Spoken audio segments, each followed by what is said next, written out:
What's going on, guys? Welcome to another episode of the Clean Libertarian podcast. Thank you so much for joining me again, and I hope you enjoyed this episode we got lined out for you today because it's a good one.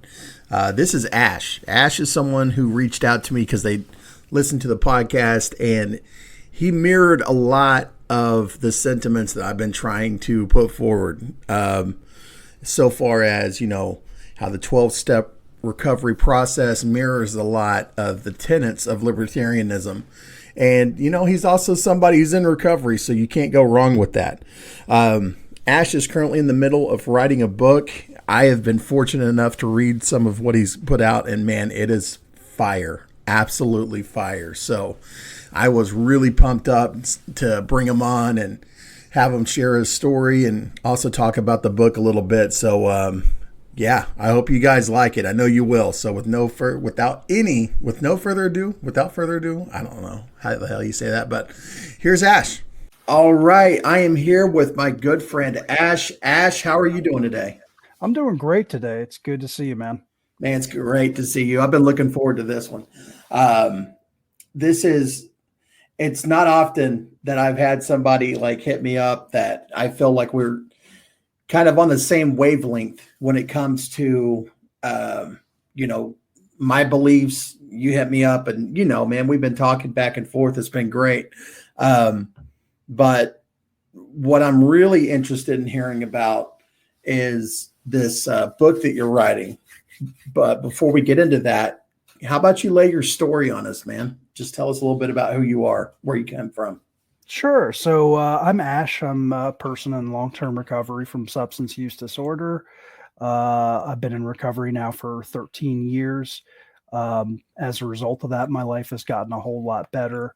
I am a 12-stepper, but I'm also familiar with other modalities of recovery as well. 12-step just happens to be what works for me, works for most of my friends. But I'm familiar with things like refuge and Dharma recovery and celebrate recovery, smart recovery. And I think there's even one, it's the freedom model. I work as a professional in the field. I'm a recovery coach for all intents and purposes, and live in the, mid-Atlantic area. I reached out to you to see if I can get a quote for my book.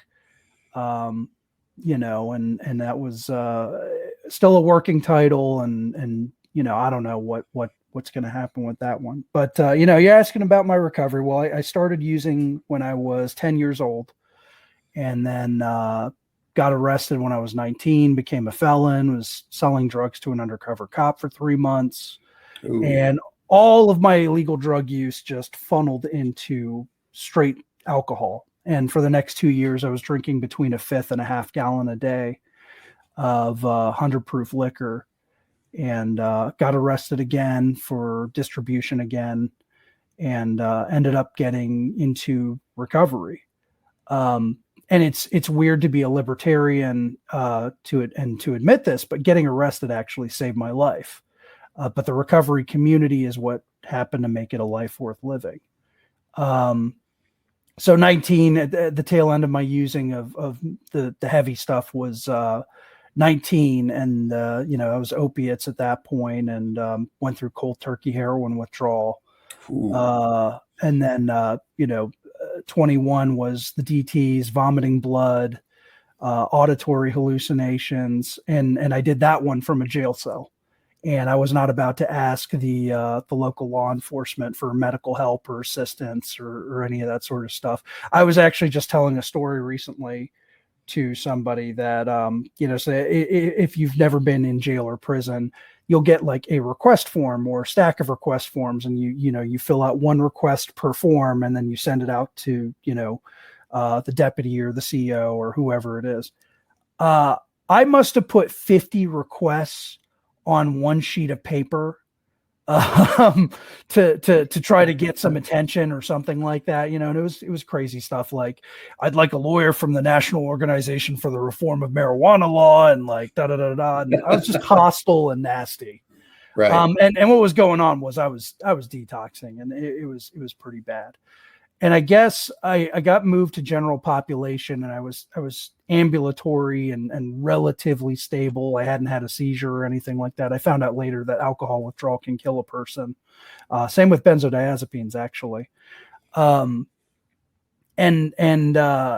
found myself hanging out with this older group of dudes who they were quieter, they were more reserved. And this one guy, like, I walked up to him, and I was just depressed as hell. And I was already a felon and awaiting, more felony convictions and was looking at basically spending the rest of my 20s in prison.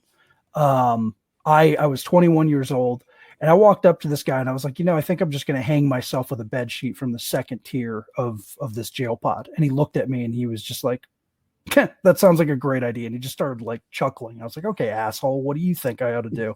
He's like, have you noticed how you're hanging out with an older group of dudes? We're quieter. We're reading newspaper. We're reading like James Patterson novels and crap like that. We're just not, we're not walking around talking about how we're going to go back to doing the exact same crap that landed us in here. I was like, okay, point taken. And he said, that's because we go to the 1 12-step meeting they bring into this place every week. And I was like, okay, I get it. Like, that's not going to work for me, old man, but that's cool. And the thing is I had been introduced to the 12 steps and fellowships and everything from the age of 17, but it was never because I had a drug problem or a drinking problem. It was because I had a back problem.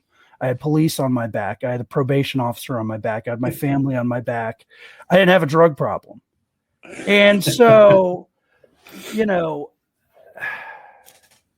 that's a new one. I like that a lot. I have not heard that. I like that. I might steal that one. Come out to the East Coast sometime. You'll hear it all the time.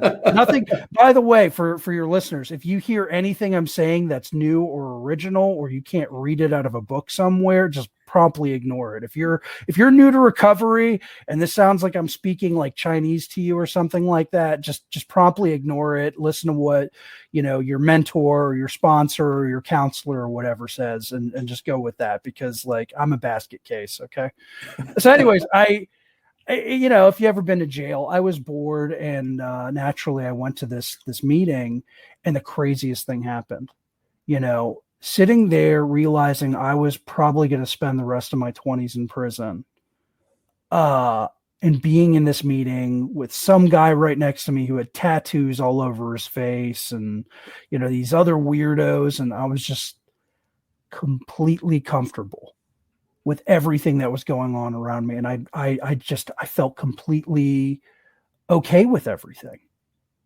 And I left there, and I left the meeting an hour later and immediately went back to my scheming about how as soon as I get bonded out a year or whatever, I'm going to go right back to, drinking and getting high and everything. And since I'm going to prison, I don't need to worry about the drug tests anymore anyway. So I can go back to like doing rails of blow and, dope and all this other crap. So, I did what all tough guys do. I ran to mommy and daddy. I got bonded out. And condition of my bond was to go to a 28-day spin dry in the middle of the state I live in. And, I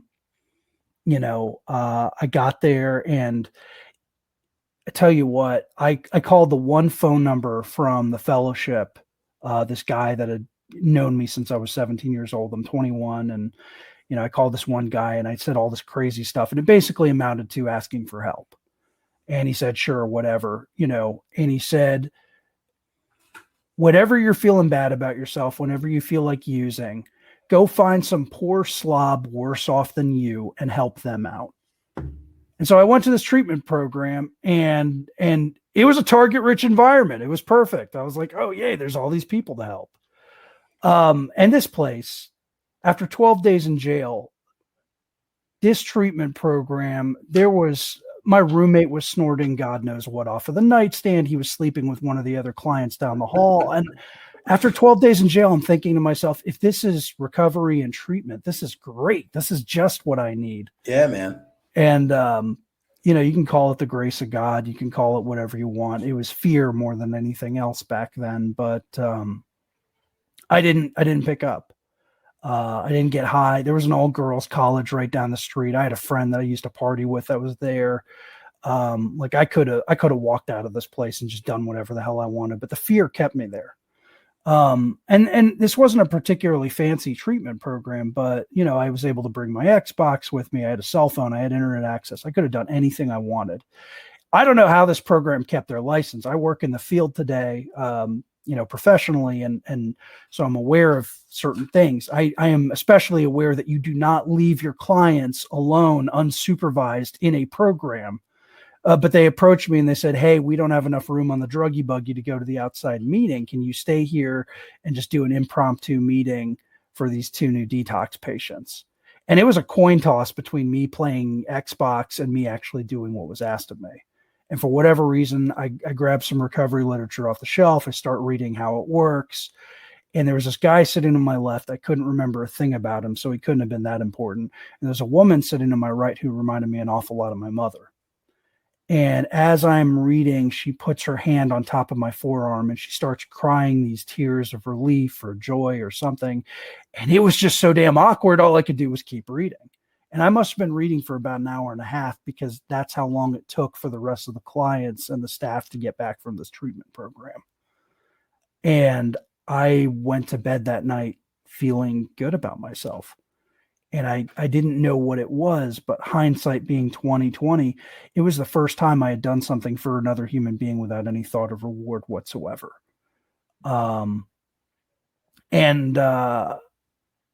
Another thing I learned is that, I'm a super rebellious person. I rebel just for the sake of rebellion. And it was okay to take direction. It was okay to listen to the suggestions of other people. And this is something that my mentor, in my chosen recovery program has pointed out to me. He's like, anytime somebody tells you to do something, just take it as a suggestion. When my PO says, "Hey, I need you to go get evaluated and go to this treatment program, or you're going to go to prison for 5 years." Oh, she's suggesting I do that. How sweet of you. Thank you for that suggestion. I better go do that. It sounds great. Let's go get the evaluation. Right. Right. And when I came back, I saw my PO and that's what she told me to do. And I ended up working.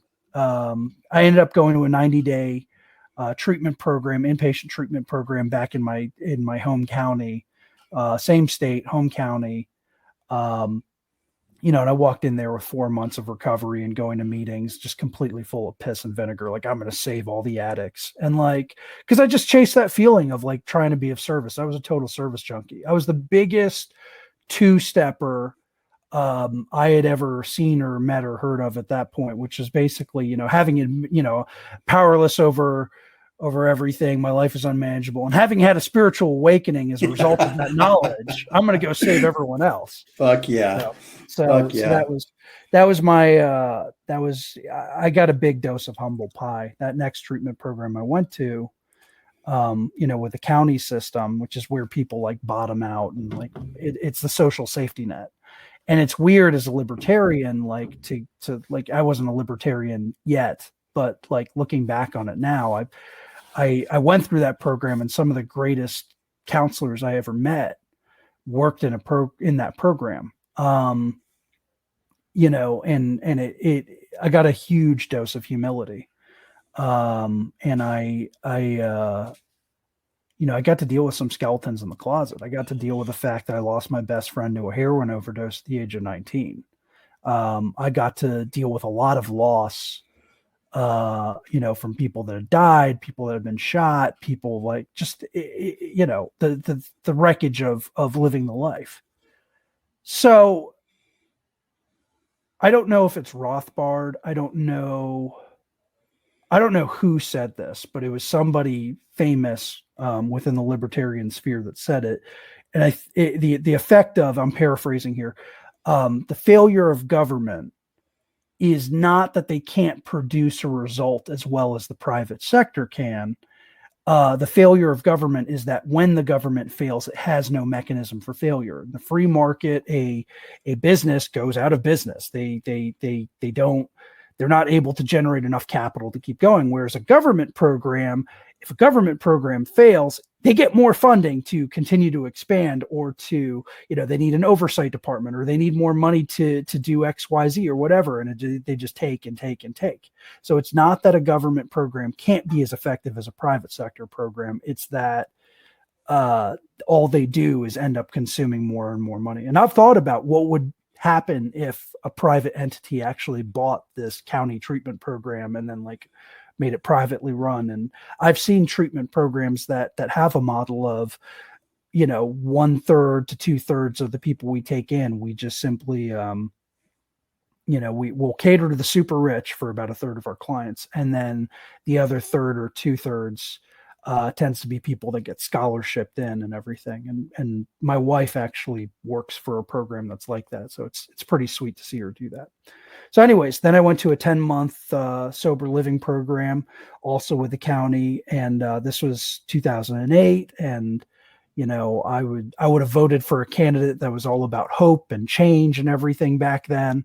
As I sat in my little coffee shop job, pirating movies all day, and went back to my sober living apartment. And I learned how to have fun again. I learned that, I got to pick what meetings I went to. I got to show up and be of service and be the chair and be the guy that stacks the chairs and clean up ashtrays. This is back when smoking was still, permissible in meetings. And I'd smoke like a chimney. And I learned how to have fun. I started hanging out with other people my age that were also in recovery, and going to parties without booze or drugs, and, dating girls, and had a good time. And when I had 17 months of recovery, I had to go back in front of the judge, and he said, "Ash, I'm so glad you've turned your life around. You're going to jail anyways." And that was a huge, yeah. So, here I am, completely turned my life around and everything. And the wreckage of the past had finally caught up on me, because I had been on bond that entire time, that 17 months. And I tell you what, being in jail for a year, after being in recovery for 17 months, was a gift, because it taught me I could practice these principles in all my affairs, regardless of what my outside circumstances were. And I ended up mentoring people through the 12 steps while I was locked up. And some of them were twice my age, and they hadn't yet figured out why every time they got drunk, they smoked crack. Every time they smoked crack, they robbed the local convenience store. This is why they've been in and out of jails and prisons their entire lives. And I don't know how many of those people stayed in recovery after I left, but I still was. And it kept me going, and talking to my mentor over the phone, and I sent and received more mail than any other inmate while I was locked up, with just people in recovery. I would write letters to be read at halftime in a meeting. So it was like I could share, even though I was locked up 3 hours away from wherever my home group was or whatever it was. And my mentor would tell me all the time, he's like, "Dude, you seem more spiritually fit and serene than people that are walking around out here on the street." It's because I had to work. I had to work at it. I had to do this program. I had to stay connected to some kind of higher power. And back then I was a scathing atheist. I actually did give my life to Christ a couple of years ago. I don't push it on people or anything like that, but that's just my spiritual journey. That's where it took me. And, I don't look back or shy away from it or anything.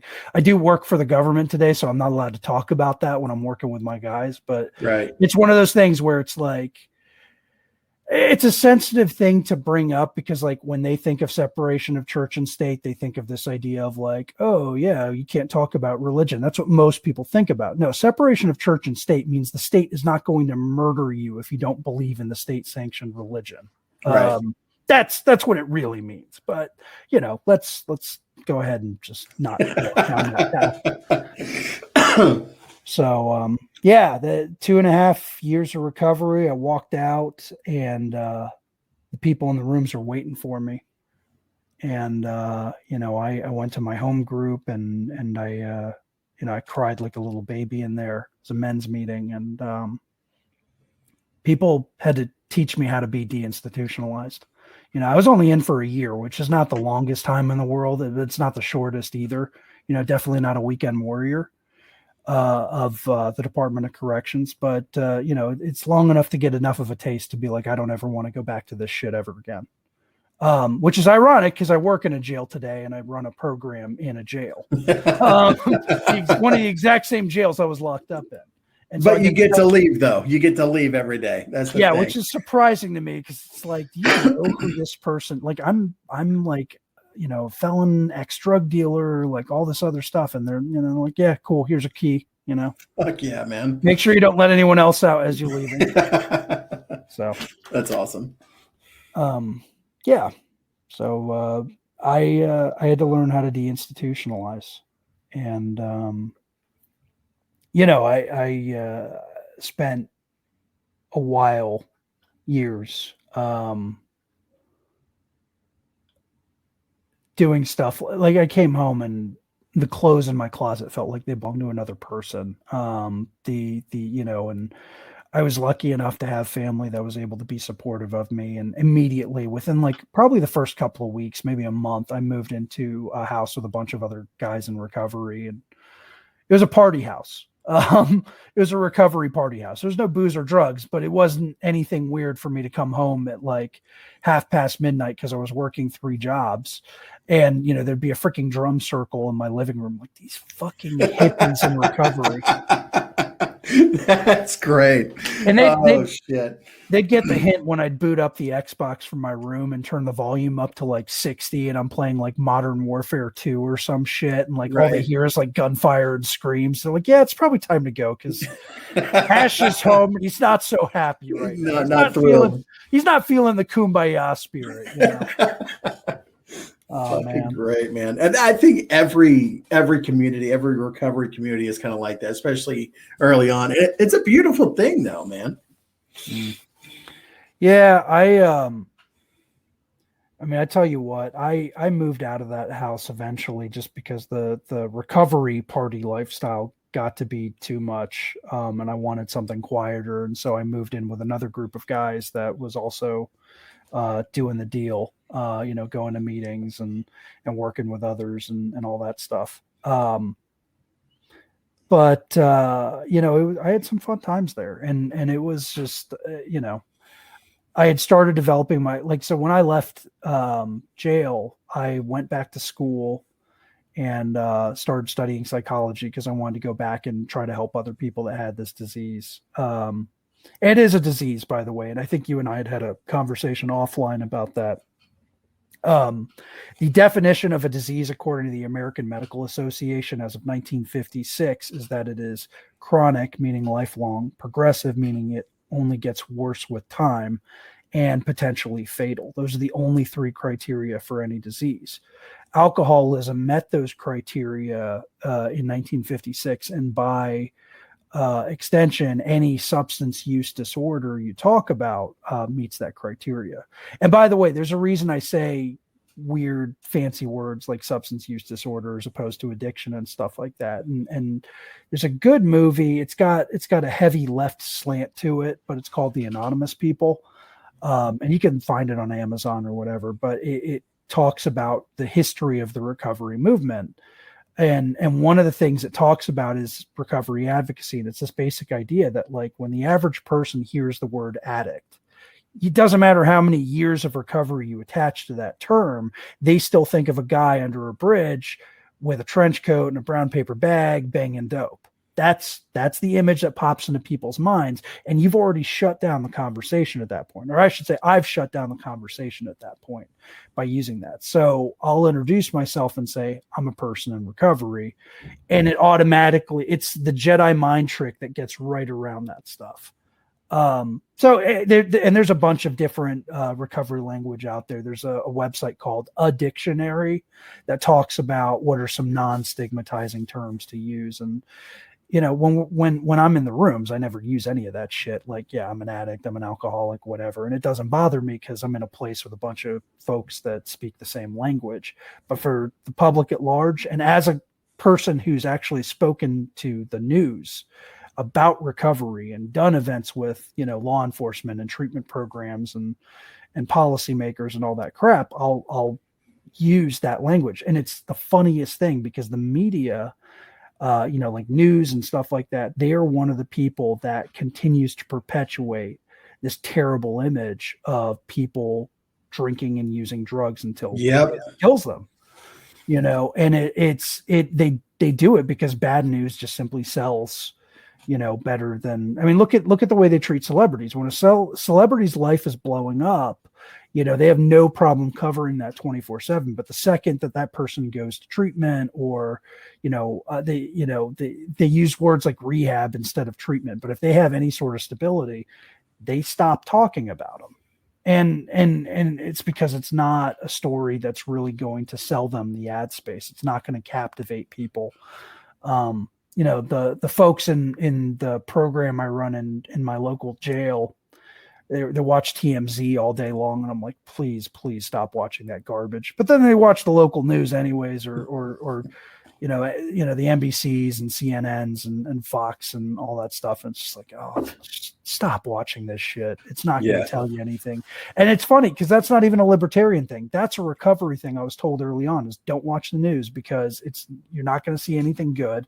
It's just going to depress you and get you riled up, and you need to focus on not drinking and not getting high. So, I mean, it's solid plan for life right there.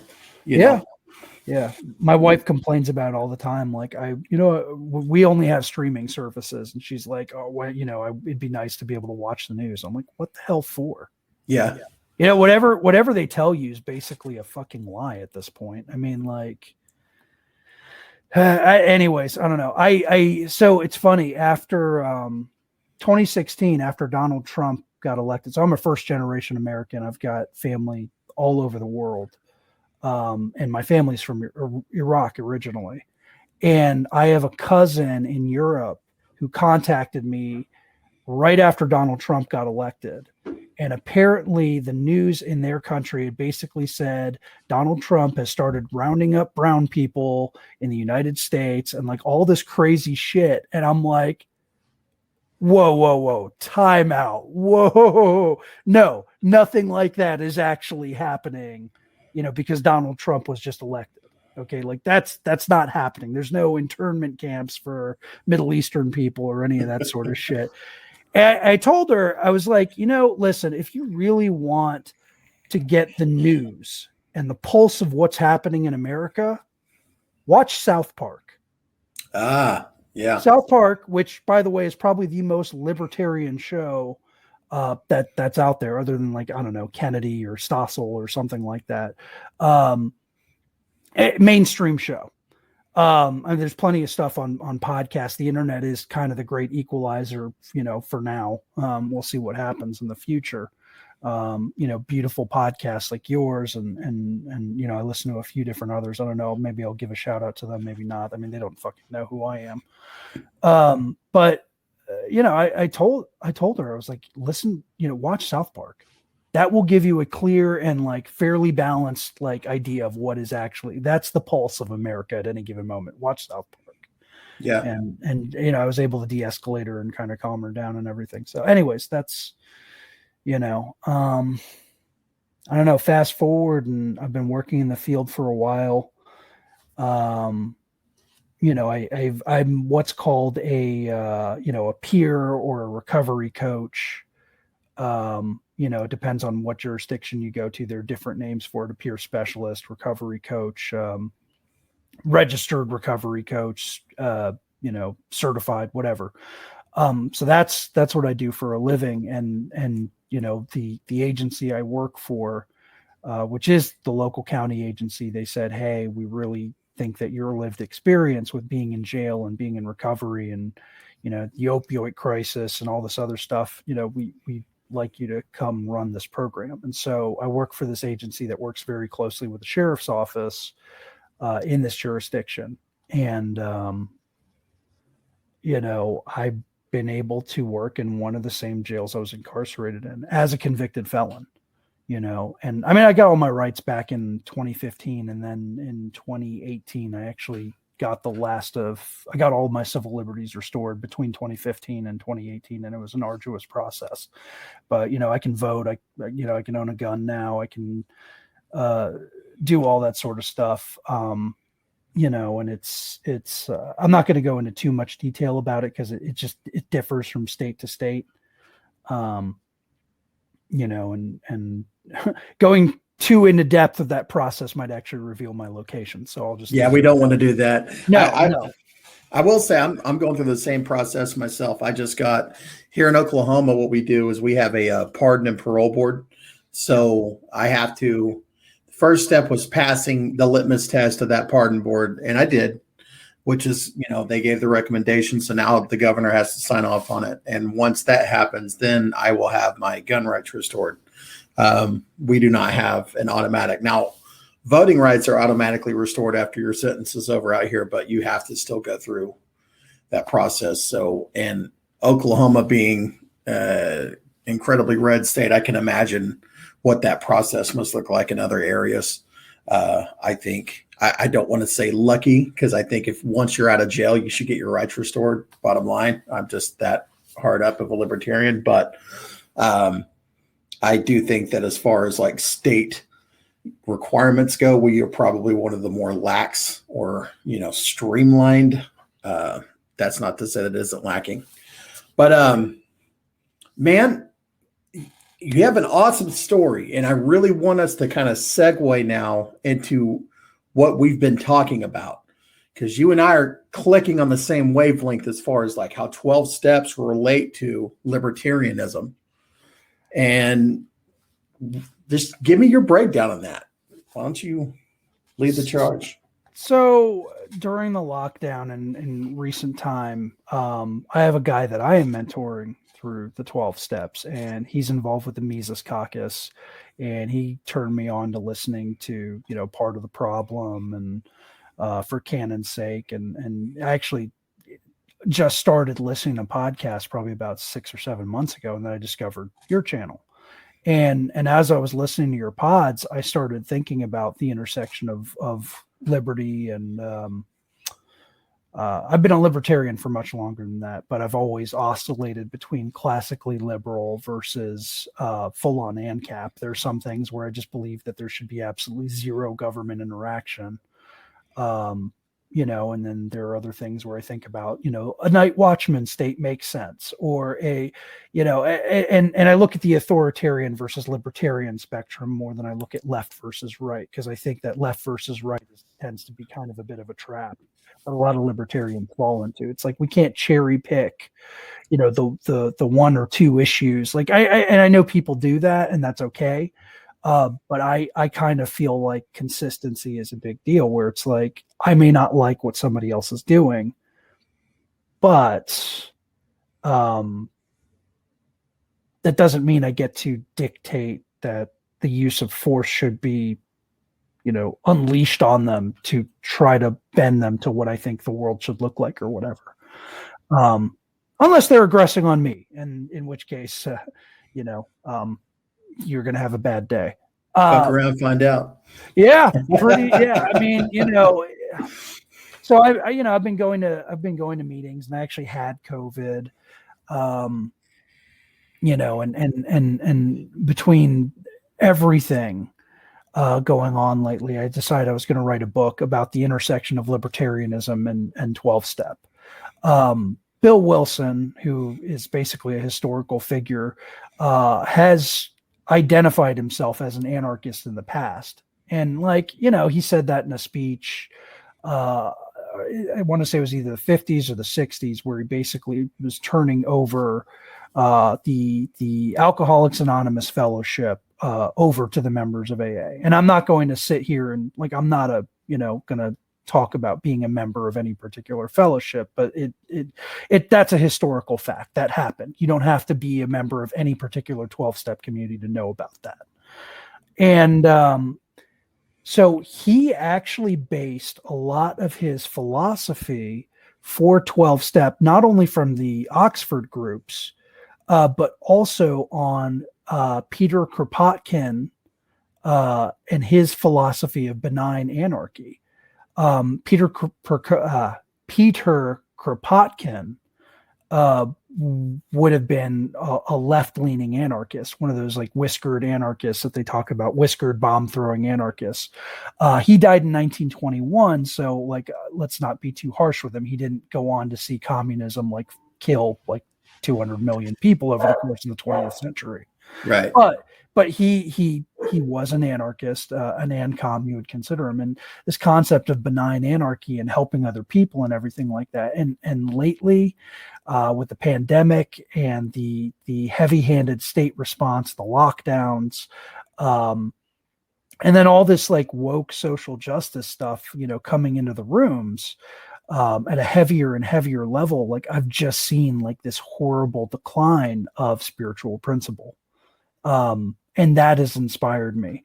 And here's the thing, like, I don't care what somebody's social justice crusade is. The rooms are there for people to get, you know, off of the drugs and like help stabilize their lives. And if you want to be part of whatever community you want to be after the fact, that's fine, but leave your fucking outside politics outside of, you know, the rooms. That's my humble thing. And it's funny to say that and then say at the exact same time that 12-step communities are a libertarian space.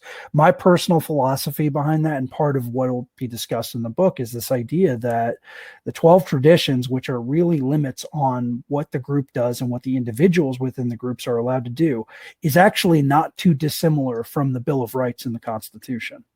Bingo. And it's funny because you and I don't even know each other. We're on opposite ends of the country pretty much. And we have both come to that same conclusion. And we cannot be the only people that are in recovery and libertarian to have come to that conclusion. And so it's something that has to be said. And maybe the book will, you know, if I ever finish it, will be a colossal failure, or maybe I'll piss off the wrong person and somebody will kick in my door in the middle of the night and dunk in lemonade. I don't know. I hope not, man. I know once this book gets released, because I believe you'll release it, I will absolutely have a case of them. Like, I'm buying these books. I will be gifting them, because this, and those of you listening in the audience, you haven't been able to read, you know, some of the drafts that I have, but Ash, you've got a way with words. Thank you. Did you want me to read some on the pod, or do you want to read some of the stuff I've sent you? Go for it, man. Yeah, go for it. So this is a chapter I've written called "Is It No Longer an Outside Issue Yet?" It's I'll talk a little bit about the opening paragraph here in a minute. So it's day 794 of 2 weeks to flatten the curve. Any state, USA. It's late. A friend with a key to the building smiles as you sneak in a quiet single file line. Everyone parked or walked in from the back as instructed, as this is one of the few buildings the group has access to that doesn't have any cameras all around it. A lot also doesn't face the street. Just to find it, one has to know where it'll be. Just the same, the lights stay off to avoid unwanted attention. The moonlight filters in between the drawn shades. People gather around in a circle, close together, everyone having come to the same conclusion. My addiction is the more serious disease. The meeting goes on in hushed tones. Even the celebrations for various months and years are muted. A basket goes around for the seventh tradition, but it stays empty. Many are out of work, and even if they weren't, there's nowhere for the money to go. Hence, no tags, poker chips, or medallions. No one dares brew coffee at any of these anymore. The meeting is in its last stretch. People miss that hug or that handshake, physical contact, the ability to see someone's face, the reading of body language as one addict or drunk relates to another. The window shatters, a flashbang pierces the glass and proceeds to disorient everyone in the meeting. The door is kicked in as SWAT and PPE and body armor surrounds the illegal recovery meeting with their M4 SBRs. Handcuff me downs from some conflict in some godforsaken place. Everyone is pushed down, cuffed, and hauled off for violating the governor's public safety executive orders. Anyone resisting is beaten or shot. Can we please talk about the 2020 lockdowns, their cost in recovering lives, and how quickly the police state could intersect it? This sounds like a ridiculous dystopian take on a 12-step group, and in many ways it is. Not brewing coffee at a meeting is just unfathomable.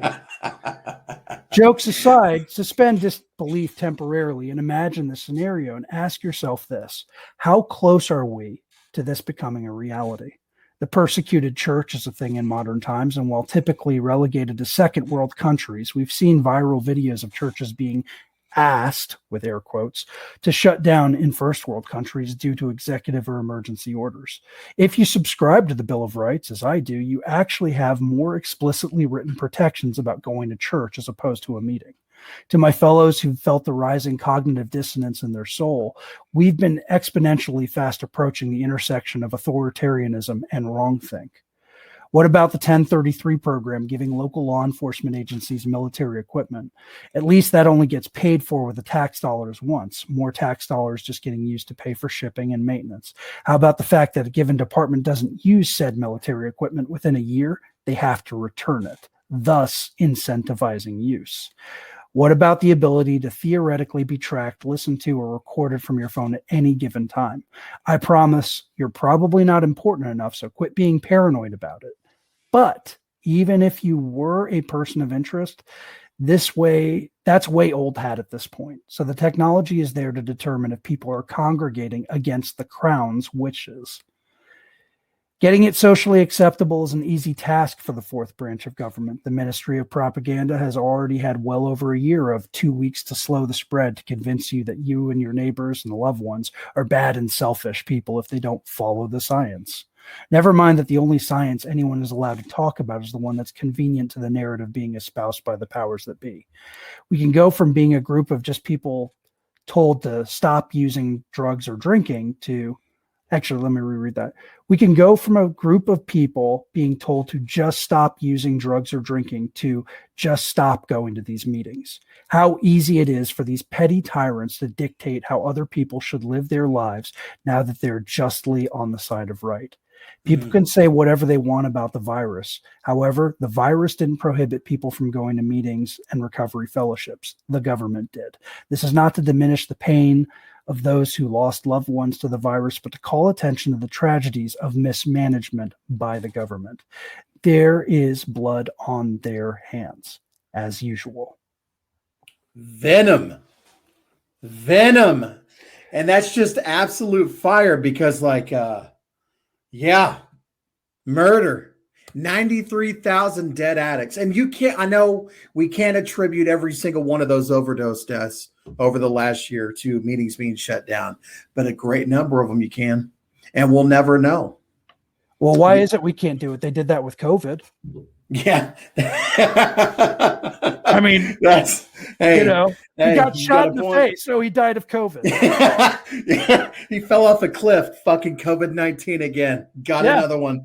Yeah. Oh, shit. And that's actually, it hits really close to home for me. So like my wife and I, we both had COVID, and I'm very careful about how I talk about this with people. For me, being dope sick was way worse than having COVID. And we got lucky. We were able to quarantine after we found out we had it, and we didn't infect anyone else, thank God. And that's good. But yeah, it felt like having a flu plus 2 extra days. And there are some people that have an absolutely horrific time. But I mean, I've known people that have relapsed because they weren't able to get to meetings during the pandemic.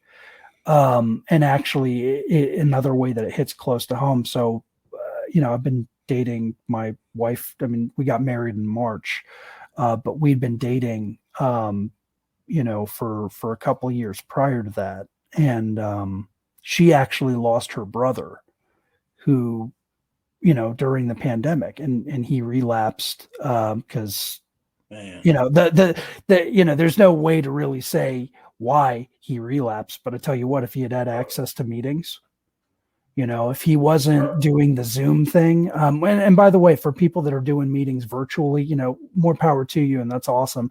Once I recovered, quote unquote, from COVID, and I gave it an extra week just to be safe after, I was past the non-transmission period or non-contagious period.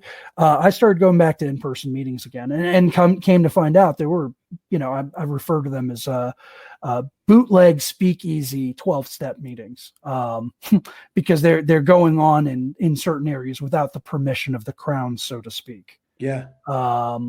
And here's the thing, I can't speak for anyone personally, but I know this. I know that my disease of addiction will kill me a hell of a lot faster than the coronavirus will. Yep.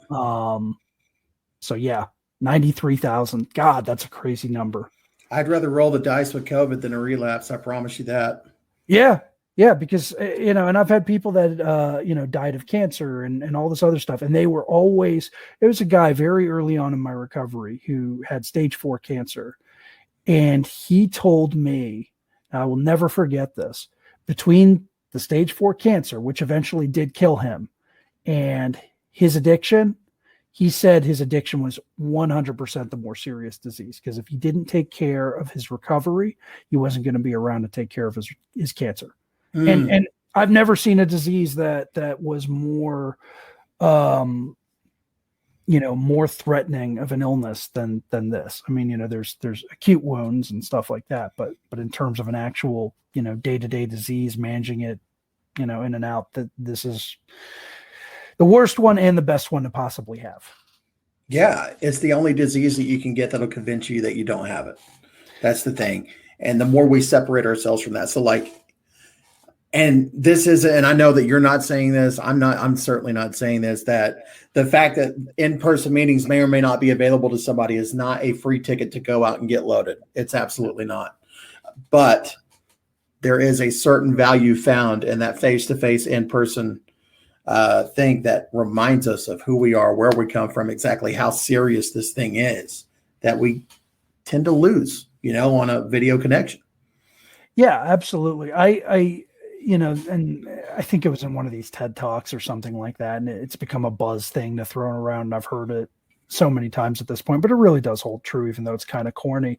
And it's like the opposite of addiction is connection, and I think that that's kind of corny as shit, but it's actually true. It's like when I'm talking to somebody face to face and I get to hug somebody or see them smile or whatever it is, then like I actually feel that connection to the God of my misunderstanding.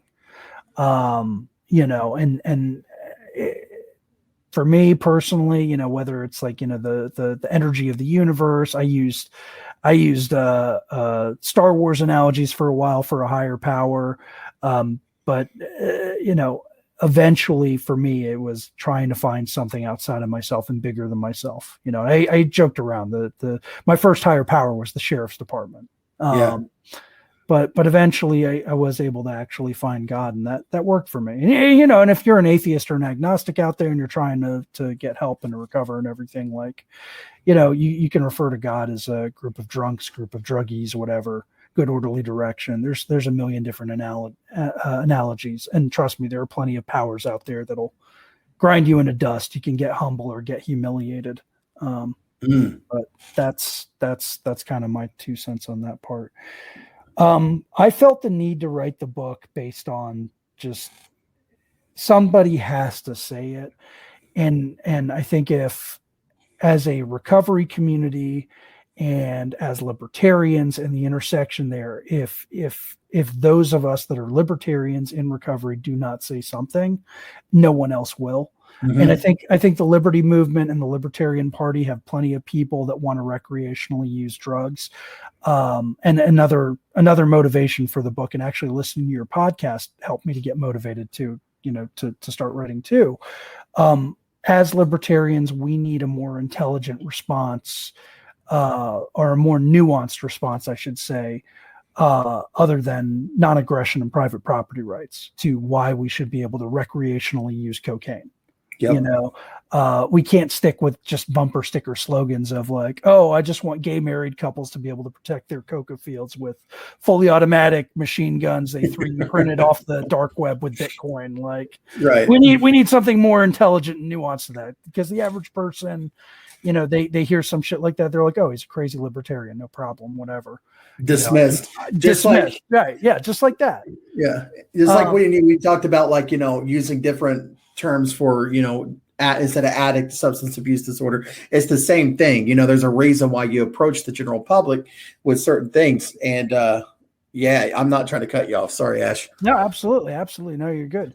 And that's the thing, is like, talking, like there's been a lot of success with talking about the drug war lately and how it's disproportionately affected, certain communities, lower socioeconomic class, race, all of that sort of stuff. It is disproportionately,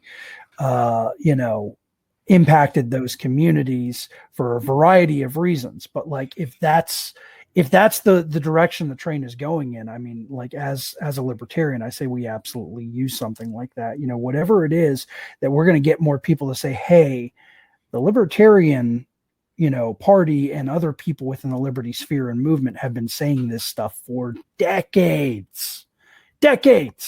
Like, please, join up with us, come to read some more literature about us and everything, and start having those, face-to-face conversations with people. Water cooler conversations change people's minds more than anything else. I don't know how many of those people are actually getting these days because of COVID and the pandemic. Hopefully a lot of that stuff's starting to slow down. I don't know what Oklahoma's like, but in the mid-Atlantic area, things start to seem to be opening up. I think a large result of that was when President Biden said something to the effect of, either get the shot or wear a mask. And this is before they actually managed to have vaccine passports in place or whatever. I think the feds realized that there was a lot of pushback on passports and mandatory vaccinations and everything like that. And they were like, okay, maybe the temperature's too hot to boil the frog in right now. So we're going to ease back from that. I hope so. I know out here, I went and visited a rehab that I'm an alumni member of today. And they thankfully are allowing certain visitors, but it's not like I can come up there and hang out. Cause like my favorite place in this world to be is hanging out with those cats who have a couple of weeks clean. They're just now grabbing a hold of this deal. They're in the right kind of environment. Like those are fun conversations to have. Unfortunately, I was just able to show up for like an hour and leave. They still don't let them go to outside meetings. Family recovery sessions are still off the table, which is a fucking shame. But, Oklahoma never really had any like from the top down mandates. It was really just municipalities that kind of took the charge on that, social distancing, mask mandates, what have you. It seems to be that those fell off. We've probably been about 5-6 months now that those have been gone, but it's the little places, like it's the healthcare administrators, it's the people who run these institutions who are still carrying this torch. And it's a shame. And I don't know how that changes because these people aren't voted in. It's a board of directors, choosing who's who and what's what. But yeah, so I think it's changing for the better. It's just taking a lot longer than I would like it to. Right. That's yeah. Out here, and we're starting to see a lot more people as the vaccine quota goes up. We're seeing more people return to in-person stuff. People are showing up places, without a mask on or anything like that. I go to meetings without a mask on. When I go to a meeting where they say like, oh, it's highly suggested you wear a mask, like, I do it and I don't make a big fucking fuss out of it or whatever. Like I'm not some like vehement anti-masker or anything like that. I'm not gonna, just because I disagree with something doesn't necessarily mean that I don't know how to pick and choose which battles I'm going to fight. I will say this, as somebody who recovered from COVID and having done my own research and willing to have my own risk and everything, and I'm not speaking for anyone else here, I am not going to stick around if somebody is trying to force me to get the vaccine at this point. No. I had an opportunity to get the vaccine through my work. And it turns out it was Johnson & Johnson. And apparently you have high risk of something bad happening. Apparently, if you have already recovered from COVID and you get J&J, that's not to speak ill of it. I don't know the full story there, but it's one of those things that I'm not willing to risk. My wife and I have talked about it, and more and more studies seem to keep coming out about how if you've recovered from COVID, you already have a degree of immunity. I think the biggest threat to recovery right now is just rebuilding our in-person recovery communities. One benefit is, when some meetings, like there are some meetings that I attended that would be in person and virtual at the same time, and not like a hybrid thing. Like they've split into two basic meetings. And now that things are returning to in person, those virtual meetings are actually not rejoining the original meeting, but they're looking for a new space to so it's actually in some cases doubled the number of meetings that are out there. So that's been encouraging, but there are other meetings that have just completely disappeared. And I haven't even followed with some of those other recovery methods, like what they've done during the pandemic. Like I get a smart recovery newsletter because I'm a facilitator. And then of course there's things like the freedom model, which, not to really knock it, but they kind of strike me as the QAnon of recovery fellowships. That's really good. Yeah. I mean, here's the thing. If it keeps somebody from banging dope or whatever, fucking more power to you, whatever. Yeah. I don't know. I will tell you, like, one of the things, and there's value. In-person meetings never should have went away. Bottom line, period.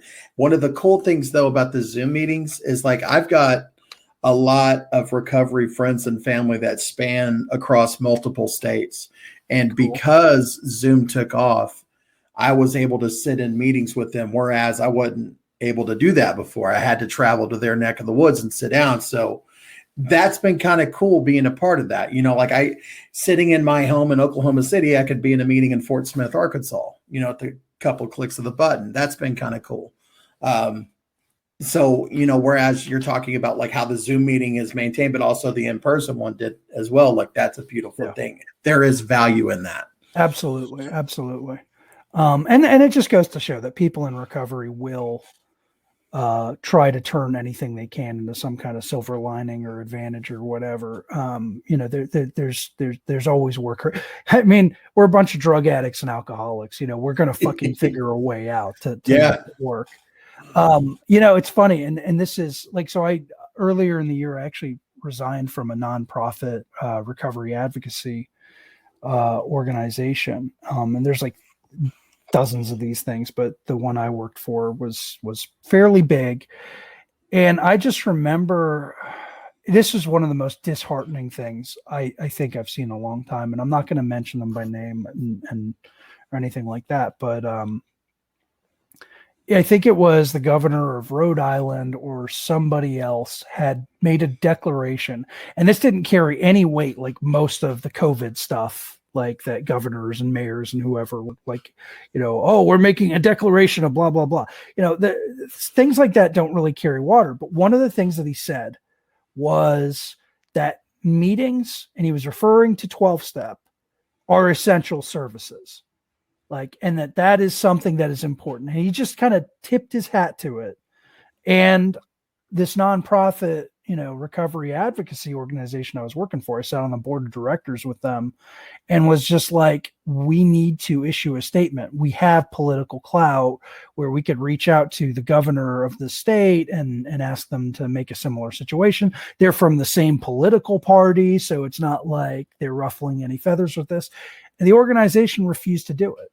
I was outvoted on the board to go ahead and do that. And this is an organization that's devoted specifically to recovery, but they didn't want to play the party politics or any of that sort of stuff, even though they're in bed with them. And it's just like, you do understand that this is going to have a human cost, right? Like every single thing that happens with the mismanagement or the heavy-handedness of these lockdowns is going to have a real effect on real people's lives that are going to die from a fucking overdose because they can't get the help they need, or they're, people are locked up, huddled in their houses and apartments and whatever, fucking terrified of this thing, so it's okay to go to liquor stores and you ain't regulating the dealers. But it's not okay to say, hey, going to a meeting is an essential thing. Mm-hmm. Even if you were to say it was a Zoom meeting, just make some kind of fucking statement saying that you support the recovery community. And they were not willing to do it. And shortly thereafter, I actually left that organization that I had been with since I got into the professional sphere. professional recovery and treatment sphere, which was sad, but it was something that had to be done. I won't speak ill of them because they do a lot of good work. But that was just one of those things that I was just like, a lot of people just need to kind of fucking at this point stand up and say, like, our recovery is more important. It just is. I mean, that's a crossroads without a doubt. I think, that would be a tough call. So I've got one more thing I want to mention about the book, and this is kind of interesting and exciting. So my wife read that, and she is not a libertarian by any stretch of the imagination. I'm slowly nudging her in that direction. So she's not a libertarian yet, and she'll probably listen to this and be like, "You fucking asshole." But she read the part about the AA meeting. She's in recovery too. But she read the part about the AA meeting in the SWAT team and everything. It was like, that's really cool. Like, I dig a lot of this other libertarian stuff, and it kind of makes sense when you explain it to me or whatever. But that SWAT team thing, and that was dark and fucked up, and you should keep writing about that. So the last third of the book is actually going to be a full-fledged story following our main character who is in that meeting. And like, this is going to sound kind of dark, but like, I one of my biggest fears is that we are beyond salvage as a society. Yeah. Like, we're never going to realize, a world where people respect private property and the principles of non-aggression, which is also respecting private property. And so I really do think, and because I've got some background as a bit of a doomsday prepper, I really do think that unless we have an act of God, like, say, a Carrington event or, something much worse than COVID that fucking really actually shakes things up, we may never get to that. So the last third of the book is actually going to be like this doomsday survivalist story following this guy, in a post-COVID, post-apocalyptic world where there's no power and, society's got to rebuild itself, and he's like looking for his son, and, his wife is gone, and all this sort of shit. And like, it's gonna be fucking crazy. One thing I didn't really talk about with my jail experiences, apart from my recovery, one of the things that kept me sane was writing a screenplay for a zombie apocalypse movie. And so that's going to be a part of this book. Fuck yeah, man.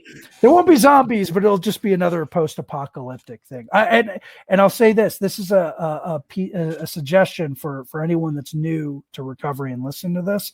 My favorite thing to read in early recovery was not recovery literature.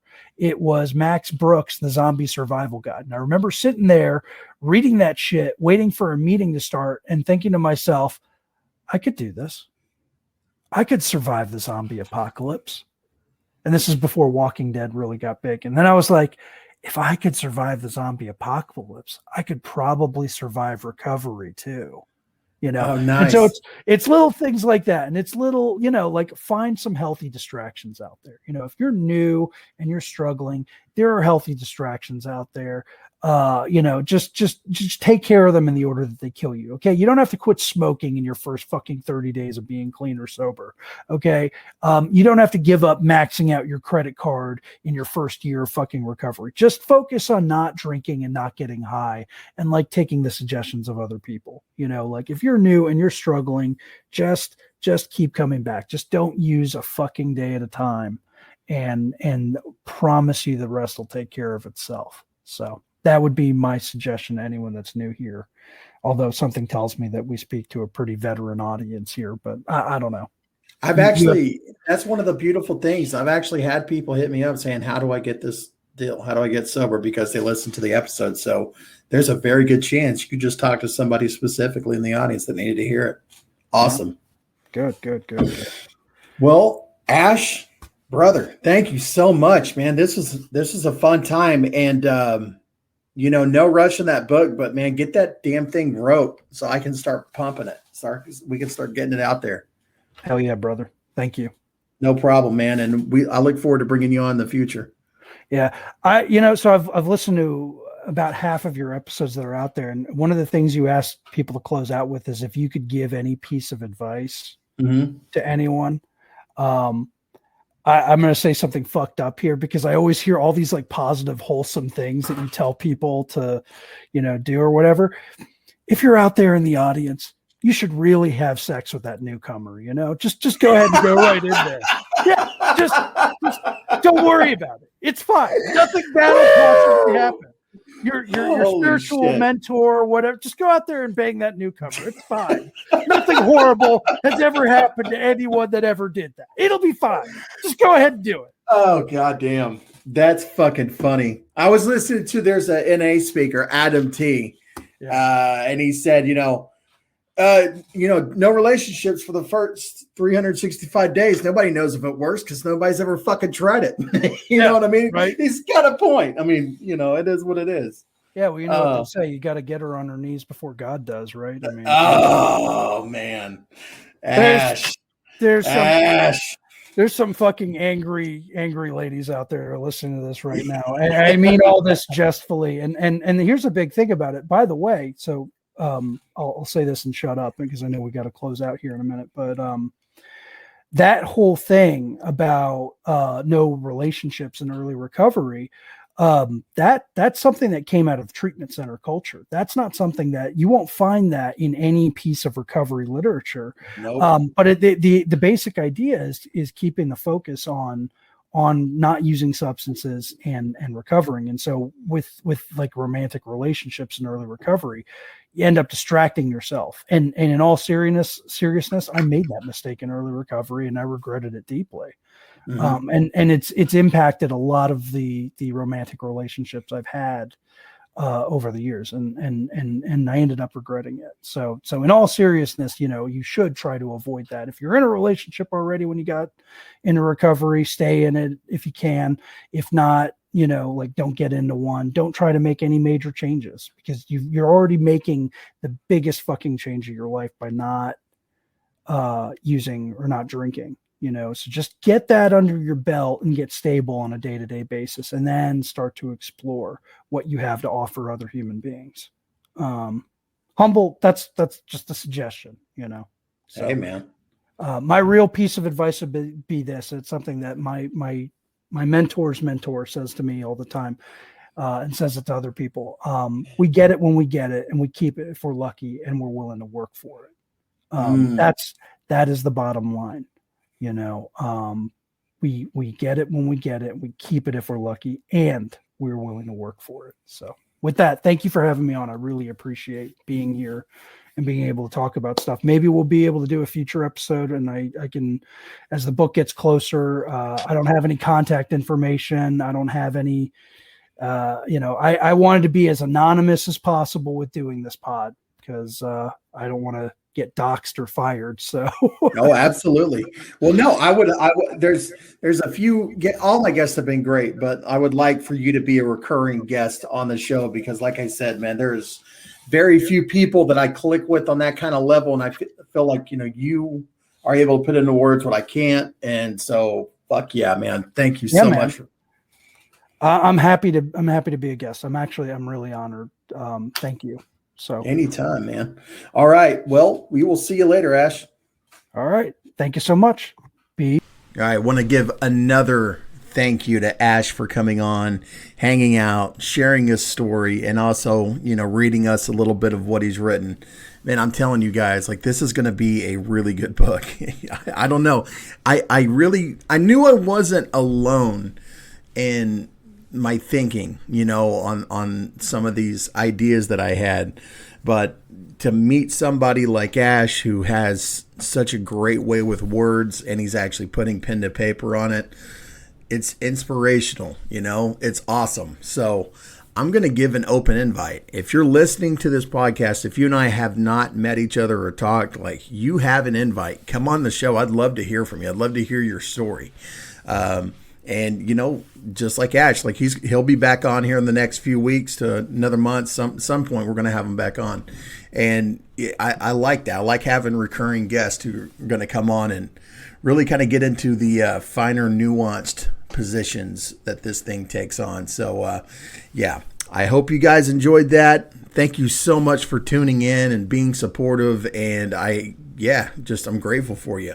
So, I'm going to segue into the song of the day. I got this Sober Caucus meeting I got to get to, but this is Possessed by Paul James. And guys, here's the thing. I am going to make a commitment to you because I need to do this. I need to go back through my episodes, figure out what songs I've played and what songs I haven't, because I don't want to be, on the off chance that some of y'all are actually listening to the music at the end of the show. I don't want to be playing the same tracks over and over again, but I have not done that research yet. So if this is a repeat, I apologize, but this is Possessed by Paul James. He's a great folk artist. I love his stuff. He's got this way of, incorporating the fiddle and the guitar. And I don't know. It sings to me, right? Hits me on that real spiritual level. But this is a song called There Will Be Nights When I'm Lonely. So I will leave you guys with Possessed by Paul James.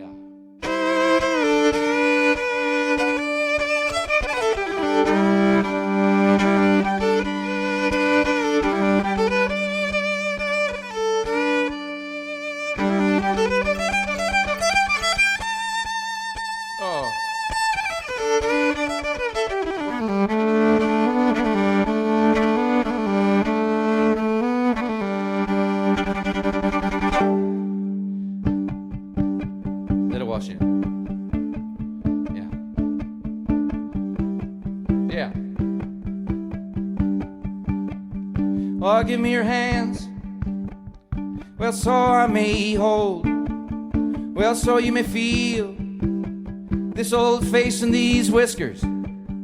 Well, give me your lips, well, so I may kiss away all that pain, all that comes from them blisters. Ah, please, oh please, know that I will always love you. And these pictures, my mind. Yes, oh yes, there will be nights when I'm lonely, as we cry ourselves to sleep. Hey!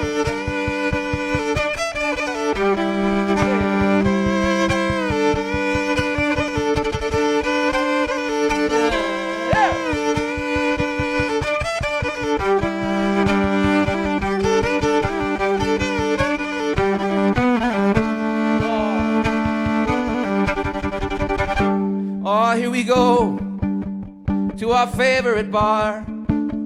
Oh, with all of our friends. Oh, the friends that we love. Ah. Oh, and damn, yes, you looking so good in your half-piece and jeans. Won't you come to my car? Please, oh please, know that I will always love you. And these pictures, my mind. Yes, oh yes, there will be nights when I'm lonely, as we cry ourselves to sleep. Do it again. Hey! Please, oh please, know that I will always love you. And these pictures, my mind. Yes, oh yes, there will be nights when I'm lonely, as we cry ourselves to sleep.